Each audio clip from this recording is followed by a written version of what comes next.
Today's program is going to take you on a great adventure. Be prepared for enjoying a view of the nation in the clouds and hearing from two of our experts who you will enjoy both learning and experiencing what they have learned about the phenomenal country of Nepal. So many people said, national security, why Nepal? That's Tom's job. That's why he's here. So remember, questions on cards. I will do my best to get everybody's question answered. So get your questions in early so I can get them organized and here. So with that, I am going to introduce Antonia Neubauer, who many of you know, who is a fellow Tahoeite. We live in Incline together.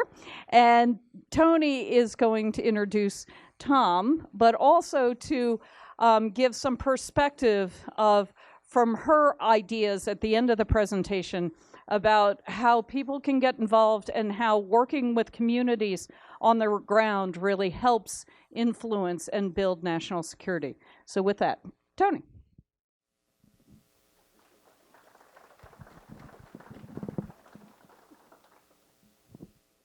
Morning. Well, as Maureen said, some of you've asked, who cares about Nepal and the Himalayas when we've got Syria, impeachment, Mexican cartels, and whatnot? Why this tiny Himalayan country? What's its importance? As you'll see, this tiny country wedged between two biggies, India and China, occupies a very strategic location that belies its size. As many of you know, Nepal is still recovering from a 10-year civil war between Maoists and government that killed more than 16,000 people, not to mention an epic earthquake. It's also a country that has twice had the only freely elected communist government in the world. Dr. Thomas Marks, our key speaker, first visited Nepal back during the Vietnam era about 1974. And since then, he traded Buddhist studies for Maoist studies and has returned more times than he can remember. Tom is chair of irregular warfighting strategy, and you should ask him what that is, at the National Defense University in Washington, D.C., and a scholar of irregular warfare and counterinsurgency strategies. In addition to books on Colombia, China, and Thailand, Tom has written numerous treatises on the complex and somewhat tenuous political situation in Nepal. He'll share today his insight on the relevance of this tiny country to us and how the political and military turmoil in Nepal has challenged many U.S. administrations, forcing us to reassess our response to communist insurgencies, mixed with terrorism and heavily influenced by the political winds blowing from the north, namely China, and the more temperate south, India. Tom.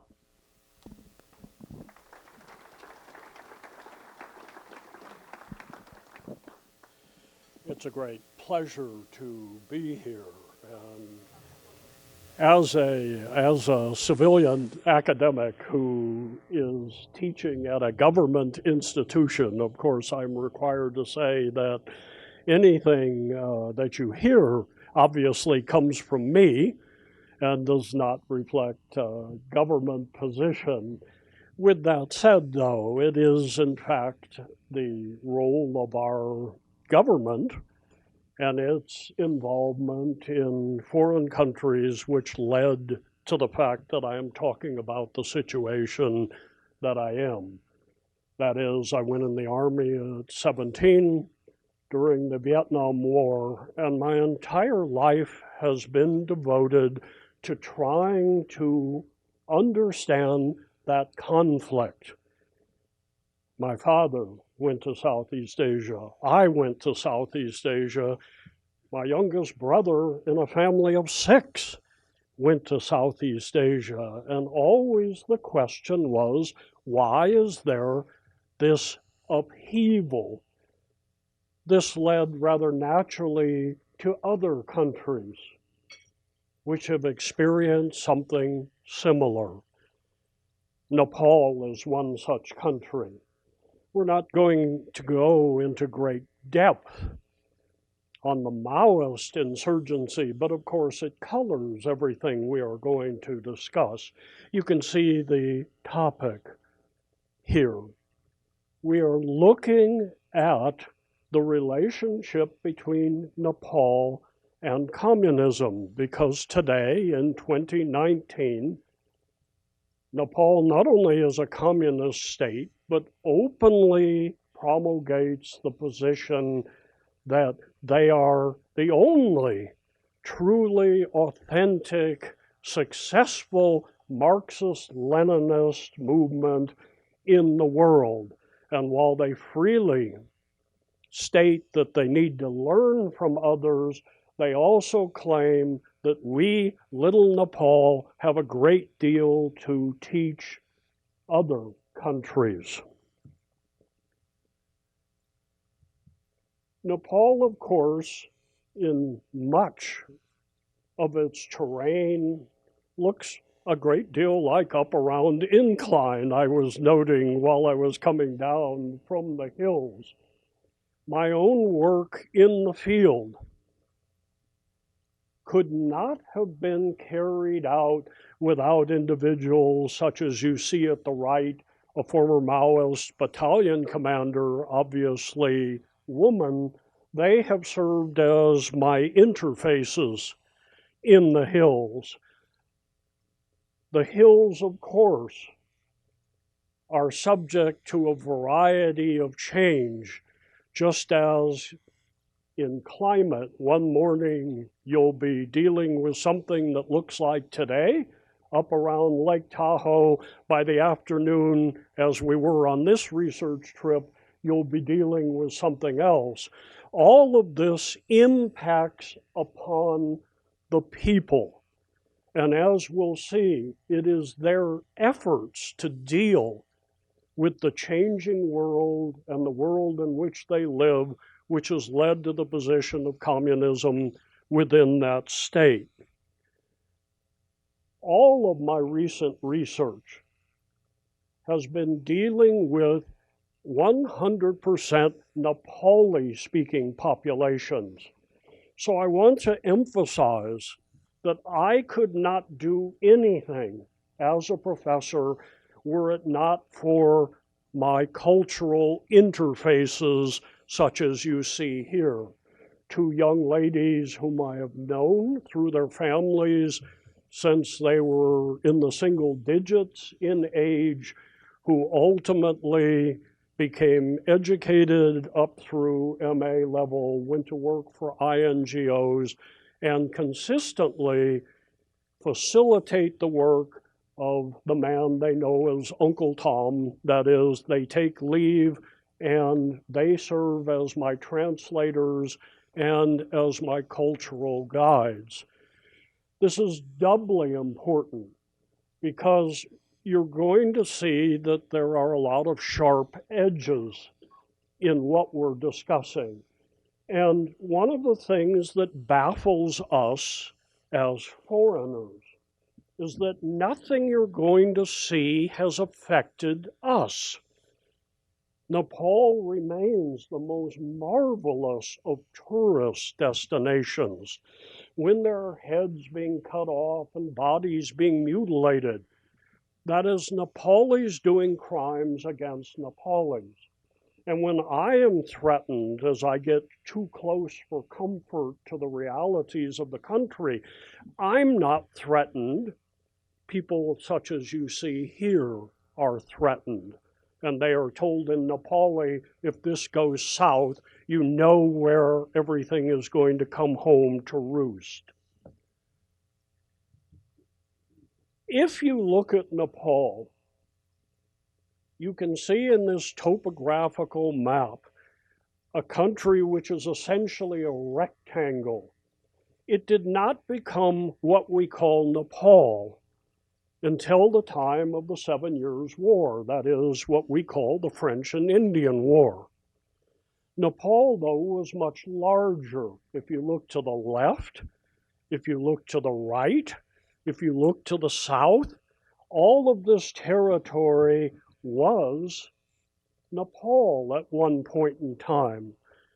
It became the size it is today as a result of an 1814, 1816 conflict with British India. It was a monarchy, obviously, and a monarchy which established the basis for everything we're going to talk about by moving out of Gorkha, which any number of us have visited as tourists, and conquering the Newar civilization in the Kathmandu Valley that you see surrounded by the yellow circle. The culture that we all interact with, that we find so magical and mystifying, is the culture of that valley, which has been expropriated by the larger national culture. You'll also see a little to the left of that circle a pimple, if you will, that juts out into China. That, of course, is Mustang, which we're about to talk about very briefly. And to the right of the circle, the white letters indicate what most people know about Nepal, if they know anything, the location of Mount Everest. Having become a country, the key question was, who's going to rule? We've said it was a monarchy. But about the same time as the Mexican War, in our history, the prime minister, who had a position analogous to the shogun in Japan, carried out a coup, and for the next century or so, in effect, you had shogun rule in Nepal, and the monarchy played second fiddle. This ended with Indian help in the aftermath of World War II, when India itself became independent under the guidance of the Congress Party. The Congress Party assisted the Nepali Congress Party, and it is NC, Nepali Congress, which has dominated until recently the political history of Nepal. Throughout this political history, the key rival was the Nepali communists. Just as in India, you have seen overt communist insurgency as well as communist participation in the system, so you see the same thing in Nepal. Nepal, then, stuck between or located between China and India, becoming a relatively new democracy, and yet the democracy in tension throughout the newly restored monarchy, which actually took over the political system for 3 decades. And not until 1990 was the parliamentary system reasserted. Until that time, Nepal was relatively isolated from the world. Its connection with the world was a legacy of its fierce resistance in the 1814-1816 war, when the British were so impressed with the fighting skills of the Nepalis that they began to recruit what is frequently called mercenaries, but what ultimately became entire units in the British Army, the legendary Gurkhas.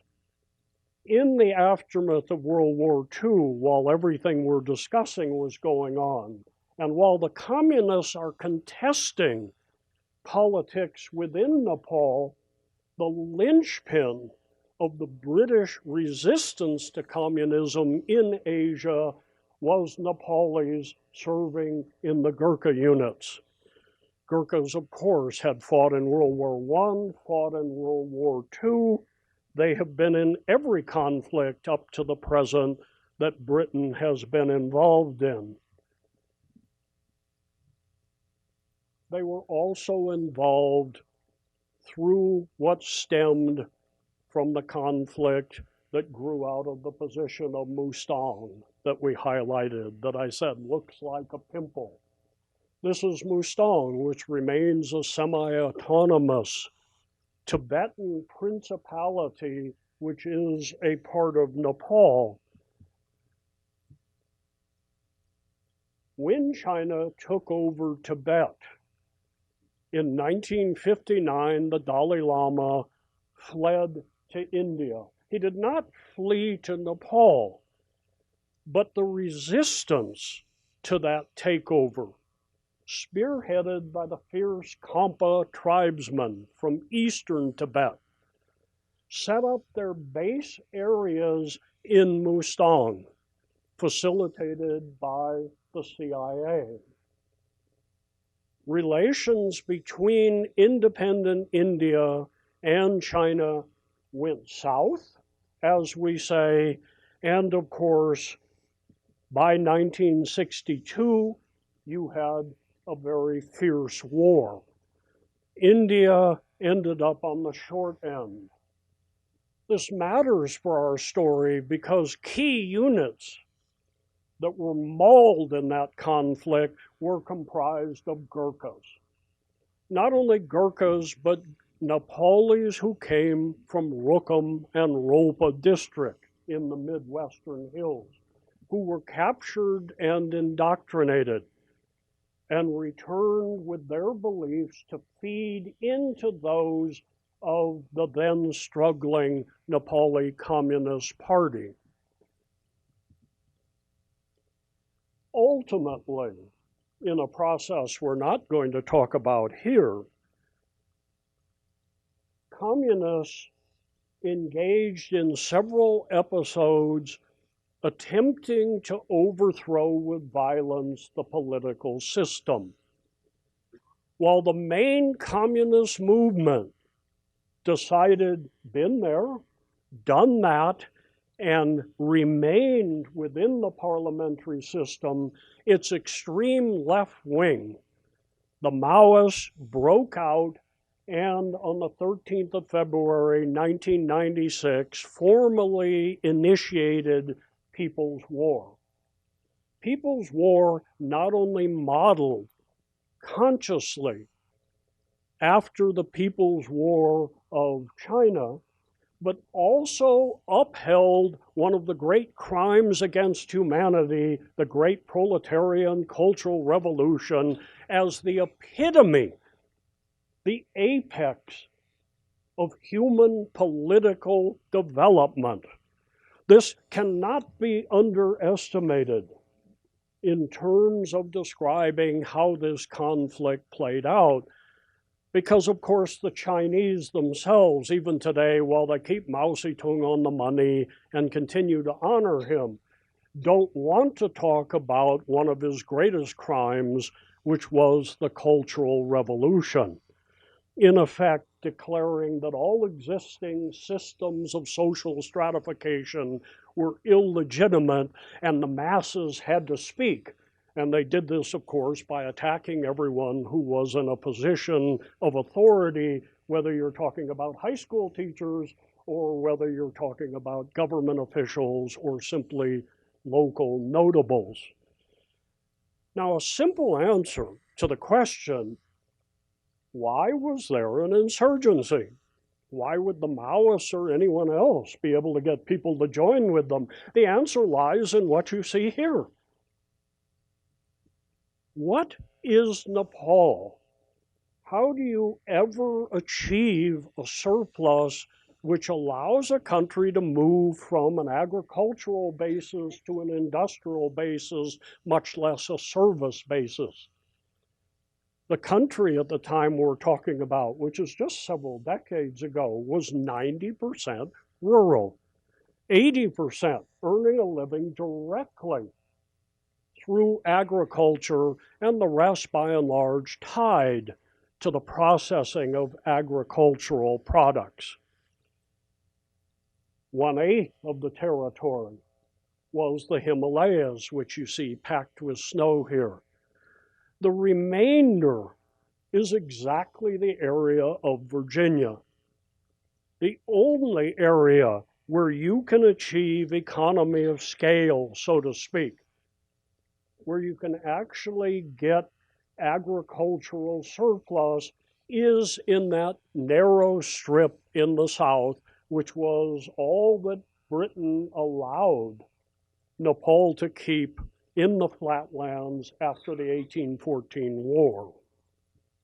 Thus, what attracts us to Nepal, the mighty Himalayas, the terraces, the people, rustic, is in reality, until recently, poverty so intense that it always ranked in the bottom 20 in the globe.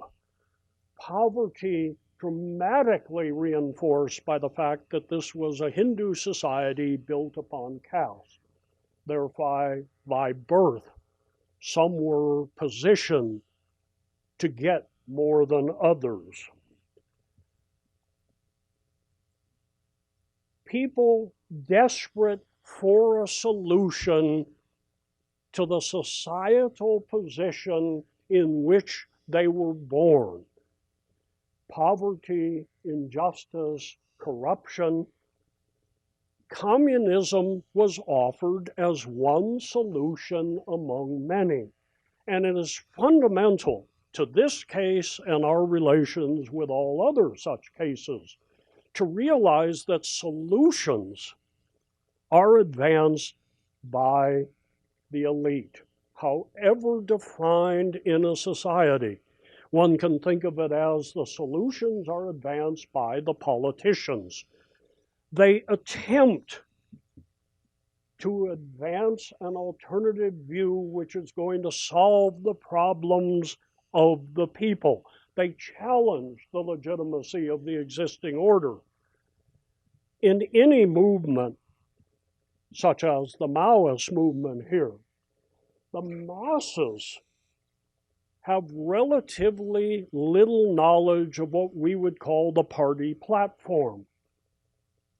As the saying goes, they simply want a better brand of toothpaste. Now, that it is not attempting to denigrate this.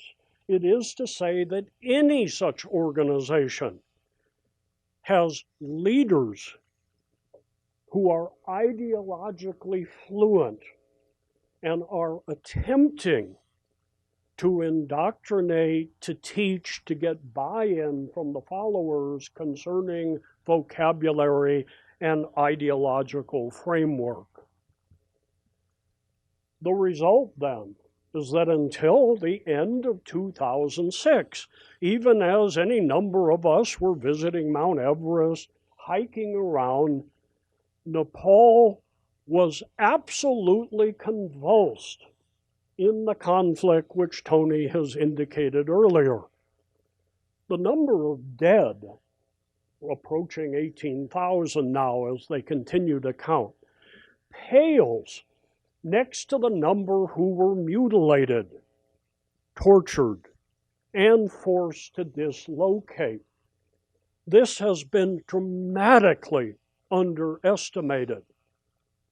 Throughout, the demand was that the country address the needs of the people by embracing what was simply called Maoism. And Maoism, to highlight again, the extreme version in this national setting of communism. Ultimately, the errors of government response so alienated the political parties that they entered into a united front with the Maoists, mass demonstrations in Kathmandu and other urban centers, coupled with the rural People's War violence, led to the overthrow of the royal government, which in effect had declared martial law, and that martial law had not worked out well. The result was The peace agreement. I have highlighted peace in quotations because the heart of my work since the peace agreement has been what you see on the right. The Maoists knew perfectly well they were not entering into peace as we define the word. They held a key meeting in September 2005, at which they discussed the way forward.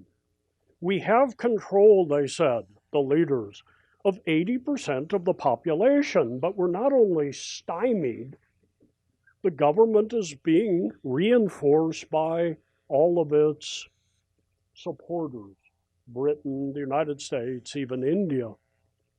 How are we going to take this one through the red zone into the end zone and score? And they said, it's simple. We will agree to peace. We will put our military action on hold.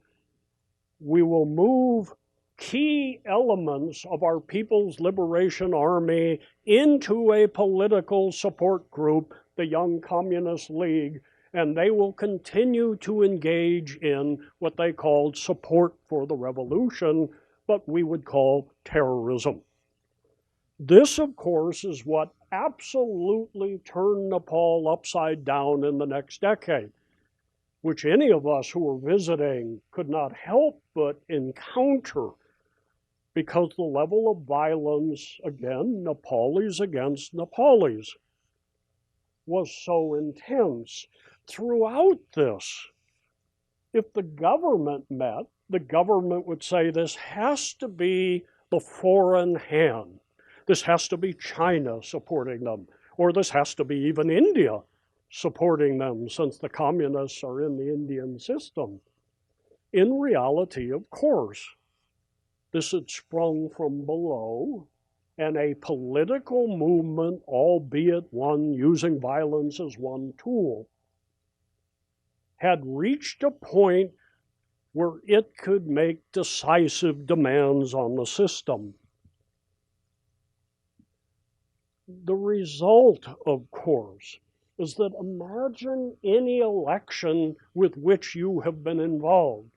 I was an aide to a state representative in Hawaii for 3 years. We had 2 elections during that time.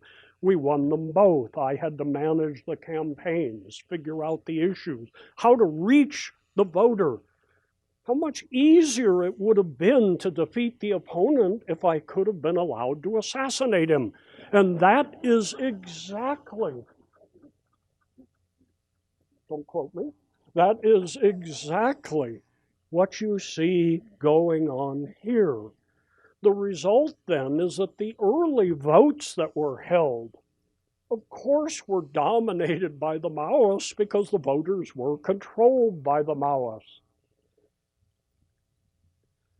The result then, in a methodology that you see all over the world, whether you're talking about Lebanon, Venezuela, China, other places, democracy and its rules has been used to destroy, and if that term is too extreme, to dramatically wound democracy in Nepal.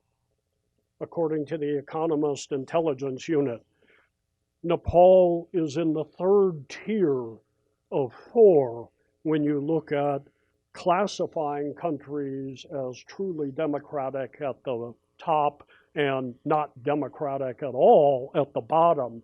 In other words, it is just a shade off, falling into non-democratic as assessed by the best metrics we have.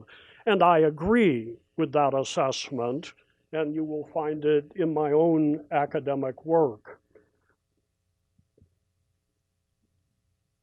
As this wounded democracy limped forward, a new constitution was promulgated which adopted the political system of India. Nepal, which throughout most of our lifetimes had village development committees, VDCs, lumped under districts, lumped under development areas, now has provinces. It still has districts, but beneath it, it has municipalities.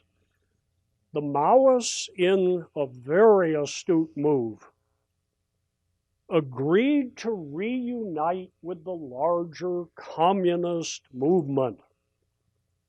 The Maoists, after all this time, still headed by the figure on the left, Dahal, also known as Prachanda, normally translated as Fierce One. The overall communist movement headed by Oli on the right, who had been involved in armed rebellion in the early 1990s before committing to peaceful approach. The Maoist plan, of course, is to be able to take over the communist movement from within. And again, my work attempts to document this, attempts to look at the meetings that have been held, what has been promulgated. The result, though, is that the traditionally dominant power, Nepali Congress, committed to parliamentary democracy, an imperfect movement to be sure, but nevertheless an authentically democratic movement, has been consigned to electoral irrelevancy. The reason this happened is simple. If you imagine a vote pace, 45% legal communists, Oli's followers, and 45% Nepali Congress followers, then the Maoists, by entering into the system and not contesting key electoral districts, provide the decisive tiebreaker. The result is that this communist government we indicated today has, with its allies, a 2/3 majority. That means anything it wants to pass, it can, to include altering the Constitution, and one of the main things it does is simply ignore court decisions. And this has been very well documented. It is not impressionistic. Approximately 3% of Supreme Court decisions have actually been executed, and a majority of those decisions concern internal security. Having this dominance has caused the communist movement to, in effect, feel its oats. And so we are confronted constantly today with little Nepal embracing delegations from sending delegations to, reinforcing the message of some of the more odious states in the world today. You see the Venezuelan ambassador here to Kathmandu addressing a session, an international session hosted by the government devoted to the victory of Marxist-Leninism in the world today, with little Nepal at its forefront. Those who are of a generation that can still remember when Albania in communist-occupied Eastern Europe presented itself as the Maoist bright light in the world will be familiar with this approach.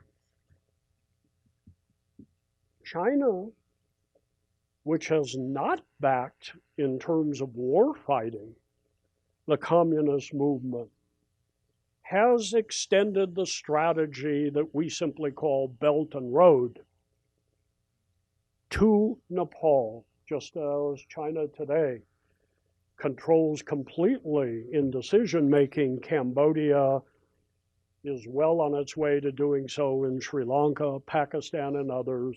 It is literally trying to buy Nepal.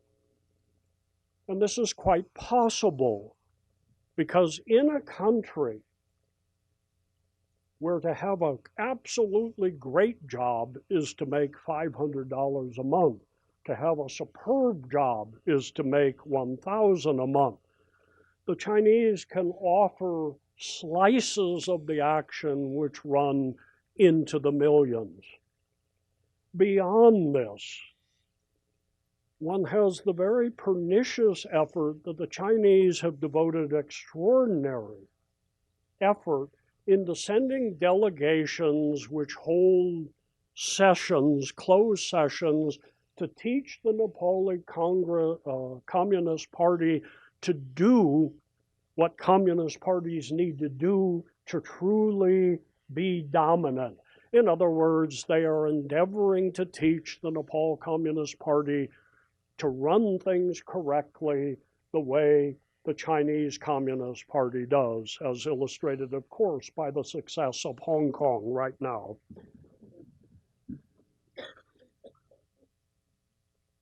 The chickens coming home to roost are illustrated by the fact that all of this occurs within a context where the extreme left wing of the left wing, the extreme Maoists, are in rebellion against the communist government. And thus you have a situation, if you take November of 2018, where in the 3 weeks before you had 100 bombs either go off or be discovered. The hotel that I was using as a base for my research, in fact, had to be evacuated due to a bomb found on it. The leader of this movement, shown in the white cap, is Mr. Chant, also known as Biplav. The reason trying to deal with them is so problematic is that the interior minister, thus the head of the police, is the gentleman shown on the left, Tapamugger, who was the head of the People's Liberation Army. So you have a situation where the communists are engaged in an intramural squabble, which is extremely intense, which foreigners don't experience at all. You'll see most of what is discussed about it only in the Nepali language press. And yet Nepal, of course, has not yet been able to build a new system, has not yet been able to move forward, and finds itself trying to institute that which truly meets the needs of their people. I can close this by simply highlighting what to us is the Nepal we encounter. I've mentioned my recent work. Part of it involved a year on a grant to look at why so many women not only joined the Maoists during that decade, but actually became combatants. And thus what I was doing was interacting not only with the battalion commander, whom you saw on the first slide, who is in the upper left, but also ladies like this, who were riflemen in one of the most important attacks of the war, late 2002, the Nepali equivalent of the Battle of the Alamo. If you imagine the same odds, 3,000, only this case insurgents, attacking a post of 155 commanded by one of the students that I've been closest to in the last 20 years in my teaching, and somehow the Alamo coming out victorious. What I wanted to know, I knew all parties. And so when you get together, as you see in the left there, just a year or two ago, all of the squad leaders, all of the company commanders, the battalion commander, and you say, what was all of this about? Everyone will talk quite frankly. It was about an attempt to build a better world. I'd say, well, you seem to have embraced a route, communism, which throughout history has led to dead ends. How'd that work out for you? And consequently, I found that the women were much more forthright than the men I interviewed for the simplest of reasons. They had joined in such extraordinary numbers because in an extremely patriarchal society, they were really at the bottom. They saw an opportunity to break loose. They were indoctrinated in the vocabulary and the analytical approach of communism. They still framed the world this way when they talked. But when I would interject, what you're really talking about is social justice. That's what democracy is supposed to provide. You've now embraced a system which has delivered authoritarianism. How do you go forward? And we then spend hours on that, and we're not going to spend hours now, but we are going to ask for your questions and turn it over to the true expert in how they grapple with this, Tony.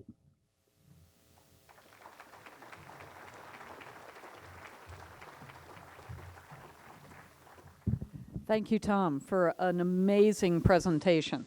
So we had a lovely dinner with Tom and Tony last night. One of the key questions that was asked at the dinner, which Tony's going to pick up first, is, what about education in the country? Because obviously the political issues you've just heard about, but what happens at the village level? What happens to young people as they're growing up?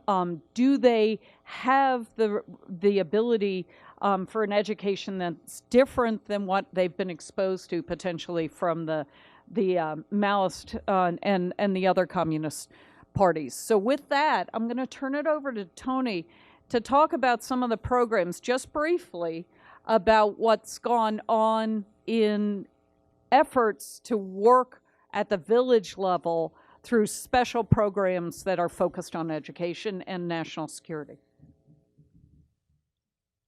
Where Tom said the goal really is to build a more perfect society, where he tried to understand what was going on from a socio-political level, we looked at it from a grounds-up village, what can we do level. And the answer to that was Read Global, what we talked about, building rural communities. Because if you create a village that's stable, where people can live, learn, raise their children, and not get mutilated, then you begin to build stability in a country. So what we did, just to give you a rough idea of our credibility, what we did is we started to build rural library community centers in villages. And since the time that we started in Nepal, what we've done is given 2.4 million people in that country access to Read library centers, and I'll tell you a little bit about them in a minute. We've built 107 centers to date in Nepal, Bhutan, and India. And in these countries, because as one person said, you Westerners come, you build us hospitals, you build us schools, and then you expect us to support them. We're farmers. How do we do that? So every library we built had a business to fully sustain and support it. What's happened? In 29 years since we started this, we have an almost perfect record, and I invite any of you, and I have some itineraries as well as a 2-pager, to come and join and see, is this real or is this not real? Moreover, while all the people were being mutilated, where villages were being uprooted, where the Maoists would go in and bomb a school because the school belonged to the government, nobody during the entire war touched a Read library. Why? The library belonged to the village. The school belonged to the government. The Maoists came in our office. They said, let me see your budget. We showed them the budget. We showed them the corporate bicycle. They said, build us a library. We said, write a proposal. They wrote a proposal. We built a library. What's more revolutionary than a library? So what does READ do? It really provides for the access, the use, and the exchange of resources. When we first started this back in 1991, the literacy rate was 30%. There were no books, there were no tables, there were no desks, there were no teachers. And a library, unlike a hospital which treats sick, or a scholarship which treats one student, or a school which treats the people in that group that's being educated, a library reaches a whole village. And the libraries have children's centers, they have women's centers, they have the books that people need, 3,000 to 5,000 books in Nepali, or in Tibetan if that's what they need in that school, or in Hindi. And the only English books are what the people themselves want, not what we provide. It has computers, it feeds the old people. When I say English books, my fault, not just what we provide all of it. But then they also, because they have a business, can afford to go out and buy new books. It gives the people opportunities for women, literacy, farming cooperatives. We have a program that we do with an organization called IREX. IREX brings in the Mandela Scholars, the Fulbright Scholars, among other educational programs. That's Tech Age program for girls. So it really links to other organizations providing a lot of support within the communities. The businesses give increased income. So instead of having a liability, you've got an asset in a community, something we don't even have in our country when you think of what it takes to support our hospitals or our libraries. You've got economic opportunity because you bring people in, you've got radio stations, you've got livestock things. This woman here, who didn't know how to read when we started, now runs a biogas organization, and instead of a straw house, she has a regular house. What makes READ work? The community comes to us, they write the proposals. We don't go to them. They form the committee, they develop the budget, they do the work. And there are a lot of committees, so it's all transparent. In all the years we've worked, people haven't taken money.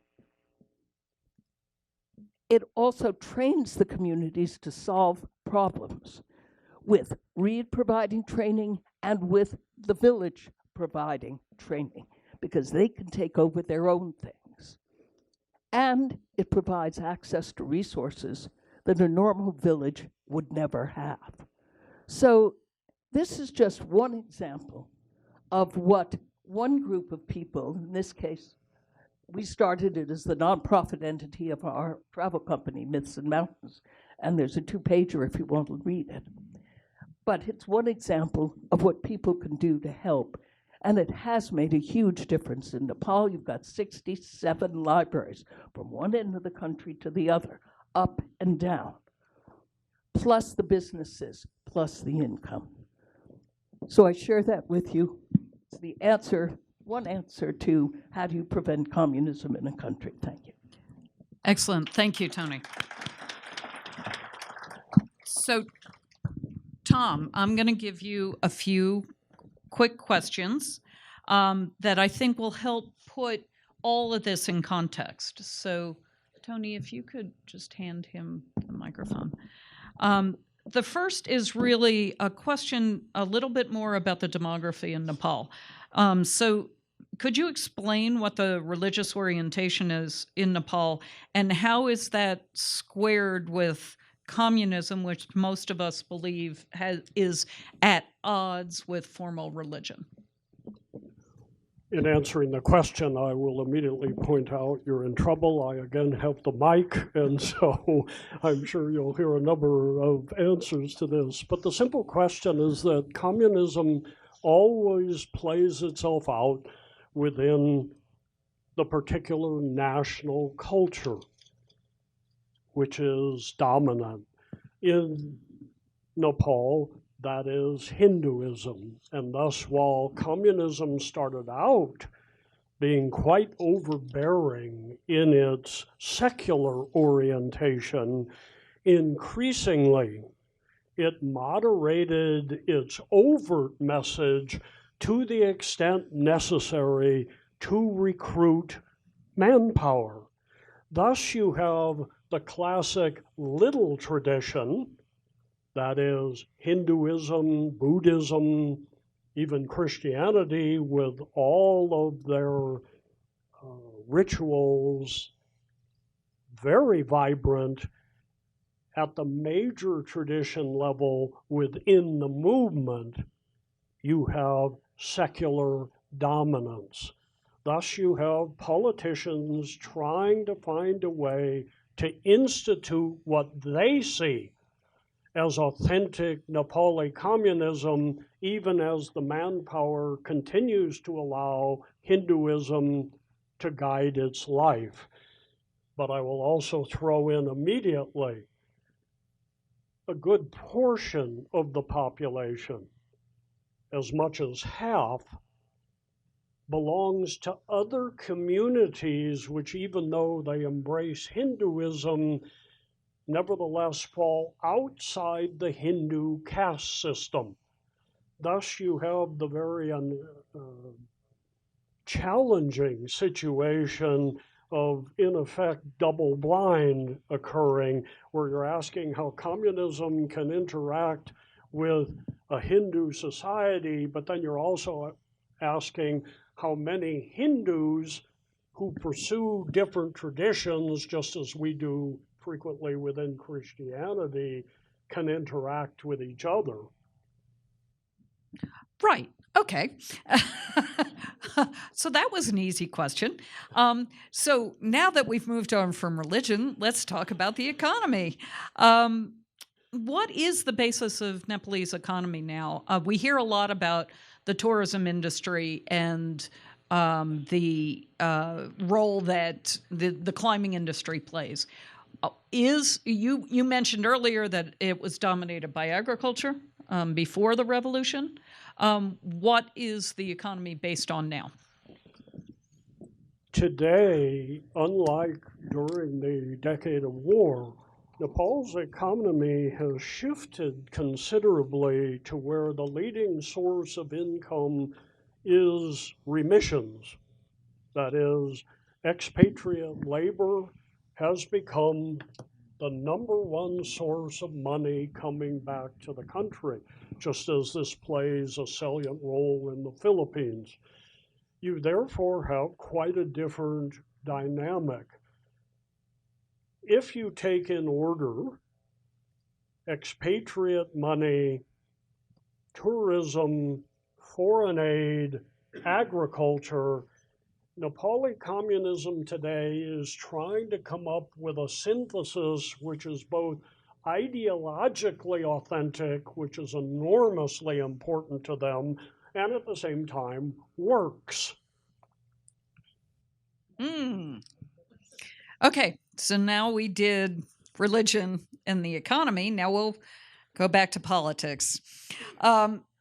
Couple questions that really that go to the heart of what you said when you showed the map. What is the strategic value of Nepal to China? And then how has this insurgency that has occurred in Nepal reflected itself back into both India and China? Now that we're in the PhD comprehensive exam, we will follow by saying the geostrategic position, of course, is something that has evolved from history, if you will.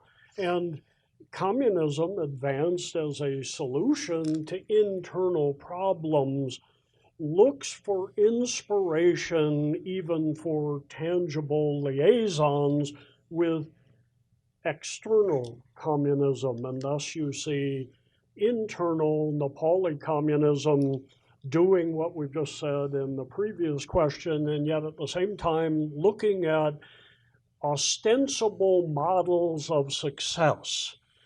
Thus, for example, the relationship with Venezuela, which I outlined. And if you list these as I did, I can only call it a rogues gallery, but The attempt, of course, is to try to latch on to that which works. How does this affect the likes of China? China's Belt and Road effort, which straddles the globe, is a geostrategic campaign. It is not, as it is presented in Nepal, an altruistic effort that's right there with the Peace Corps and with what USAID does. It is an attempt to try to position China to be able to realize its geostrategic goals. Nepal, therefore, being in the cockpit, if you will, of South Asia, when linked to the effort in Pakistan and then the efforts in Southeast Asia, gives in the Chinese strategic mind position. And position depends not only upon facts on the ground, but also depends upon the ability to control votes, the ability to neutralize pushback internationally. A simple example, any effort by ASEAN in Southeast Asia to push back against what China is doing in the South China Sea, which we are also opposed to, is negated by the veto of Cambodia, which is controlled in what it does by China. I say controlled because the country, in all of its key processes, is beholden to Chinese money, etc. And this has been dominated in several benchmark works, one of which is by, ironically, my youngest brother. If you can achieve the same thing using Nepal or using Pakistan, then this, of course, contributes to everything else that are the goals of Chinese foreign policy. For India, Nepal has been, throughout its existence, certainly post-World War II existence, seen as an unincorporated Indian state.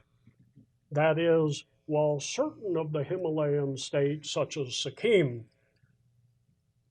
started to take their independence too seriously and therefore were absorbed by India, Nepal has always played its cards very shrewdly.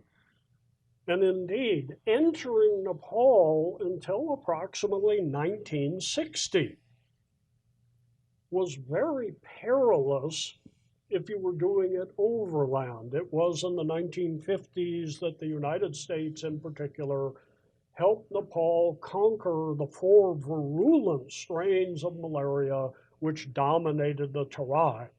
It could only be settled after that malaria was conquered.